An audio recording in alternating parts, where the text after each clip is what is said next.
Shruti, corns काय बनवायचं? Corn मसाला पराठा. चालते की.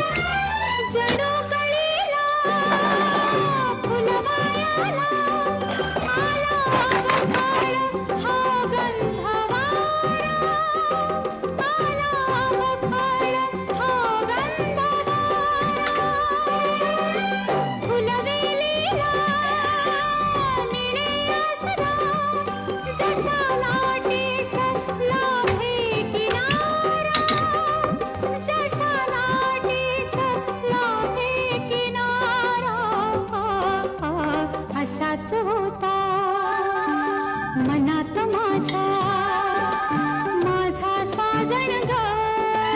अशीच होती मनात माझ्या माझी सजनी ग, माझी श्रुती, सजनी. कॉर्न मसाला पराठा तयार.